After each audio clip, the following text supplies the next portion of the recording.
এত প্রচেষ্টার পরেও বলুন তো ইয়াবা কি বন্ধ হয়েছে? চুরি কি বন্ধ হয়েছে? ডাকাতি বন্ধ হয়েছে? এর মাঝেও চলছে। এগুলো বন্ধের জন্য আল্লাহ ১ নাম্বার অর্ডার দিছে রাষ্ট্রকে, নামাজ কায়েম করো। মানুষ যদি নামাজি হয়ে যায়, অন্যায় পাপাচার 50% নামাজের কারণে কমে যাবে।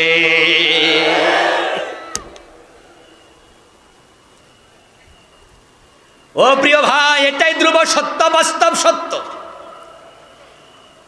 মাদকের মামলায় বাংলাদেশে যদি 10,000 মানুষ জেলখানায় থাকে, আমি সংখ্যাটা জাস্ট বোঝার জন্য বললাম, মাদকের মামলায় 10,000 লোক জেলখানায়, ফজরের নামাজ পড়ে এমন লোক মদ খায় কয়জনে? জোহরের কথা কিন্তু বলি নাই, আসরের কথা বলি নাই, কারণ জোহর আসর এমনি অনেকে পড়ে, কিন্তু শীতের মাঝে ঠান্ডা পানি দিয়া অজু করে, ফজরও কাজা করে না, এমন নামাজি কোনোদিন মদ খাইতে পারে? 10,000-এর মাঝে 5 ওয়াক্ত নামাজি একজনও পাবেন না। যেদিনে 5 ওয়াক্ত নামাজ পড়ে এমন লোক ডাকাতি করে না, এমন লোক চুরি করে না, এমন লোক মদের ব্যবসা করে না। মানুষকে নামাজি বানায়া দাও, মাদক চুরি ডাকাতি এমনি বন্ধ হয়ে যাবে। নামাজের আইনটা যদি কায়েম হয়, তখন টিউনো অফিসে টিউনো ইমাম হইয়া তিনি নামাজ পড়াবে, ডিসি অফিসে ডিসি সাহেব ইমাম হবে। নামাজ যখন বাধ্যতামূলক হবে রাষ্ট্রের পক্ষ থেকে, সচিবালয়ে সচিব ইমাম হবে, মন্ত্রণালয়ে মন্ত্রী ইমাম হবে।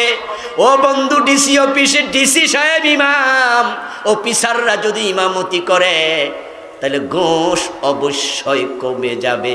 কারণ যে নামাজের ইমাম হয় সে আর ঘুষ খাইতে পারে না। ভালো করে শুনুন মুসলমান, যেই অফিসে বড় বস ঘুষ খায় না, ওই অফিসে নিজের অফিসারেরা যারা নিচে আছে তারা ঘুষ খাওয়ার সময় একটু চিন্তা কইরা খায়, বস জানলে একটু অসুবিধা আছে। আর বড় বস যদি ঘুষখোর হয়, অফিসাররা নিশ্চিন্তে ঘুষ খায়। ক্লায়েন্টকে কয় মিয়া দিলে দেন তাড়াতাড়ি, না হয় ফাইল আউট, সরান।